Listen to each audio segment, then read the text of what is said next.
Cooler SSD under 50.000. Kira-kira seberapa efektif dia bisa mendinginkan SSD kita ya?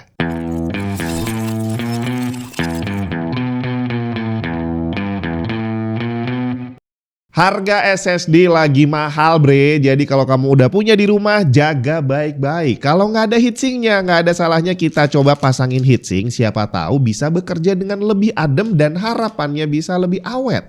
Tinggal kalau kita mau beli heatsink, beli yang mana nih? Harganya bervariasi banget, dari yang 9 ribuan ada, yang ratusan ribu juga ada. Kira-kira apakah yang under 50.000 yang udah berhasil saya kumpulin ini bisa efektif mendinginkan SSD kita?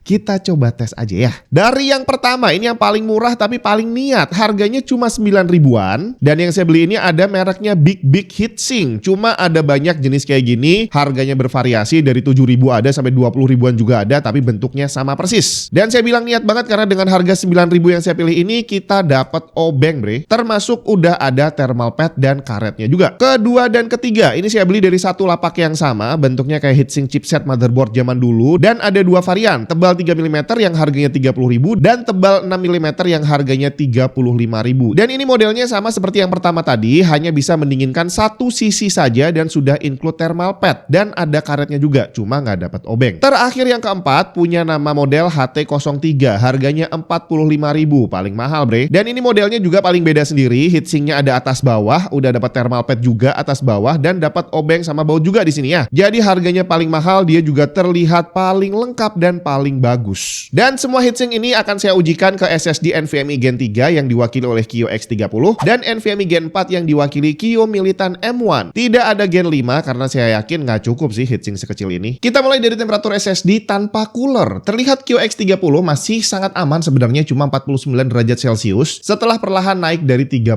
derajat Celcius. Sedangkan Kio Militan M1 dari awal udah cukup panas, 46 derajat Celcius dan baru jalan bentar udah naik nyentuh 54 dan flat di sana. Kalau lihat bentuk grafiknya, saya curiga ini adalah semacam T-junction. Temperatur aman yang diset sama pabriknya nggak boleh lebih dari itu. Dan kalau ini benar, berarti harusnya terjadi throttling. Speednya turun di tengah tes. Dan ternyata benar. Kio Militan M1 temperaturnya flat 54, tapi baru jalan 1 menit tes, speednya udah ngedrop lebih dari setengahnya. Sedangkan Kio X30 tetap stabil. Berarti NVMe Gen 4 butuh cooler. Jadi langsung aja kita lihat gimana performance keempat cooler ini. Untuk Kio X30 ternyata cukup efektif. Dari awalnya 49 tanpa cooler, dengan cooler 9 ribuan aja bisa turun jadi 45. Sedangkan cooler 30 ribu yang tadi saya bilang sama tipisnya dengan yang 9 ribu ternyata bener, sama aja performance-nya. Tapi yang 35 ribuan bisa menahan temperatur berhenti di 44 derajat Celcius, sedangkan yang 45 ribu bisa lebih adem lagi, maksimum cuma 43 dan itu pun naiknya temperatur lebih lambat. Sedangkan untuk Kio Militan M1 ternyata keempat cooler ini masih nggak sanggup membuat SSD-nya lebih adem. Temperatur tertinggi mentok sama di 54 derajat Celcius yang berarti sesuai perkiraan ini adalah T-junction, angka aman dari pabriknya. Cuma di sini kalau kita perhatikan di awal tes, cooler 45 ribuan kenaikan temperaturnya paling lambat. Jadi emang terlihat dia paling bagus di sini. Cuma overall apakah nggak ngefek sama sekali? Ternyata enggak juga bre. Dengan dipasang cooler walaupun temperaturnya masih tetap 54 tapi speednya jadi stabil, nggak ngedrop sama sekali. Jadi kayaknya NVMe Gen 4 butuh cooler yang lebih gede kali ya. Tapi untuk Gen 3 udah cukup lah. Yap, itu dia tadi 4 buah heatsink SSD harga under 50.000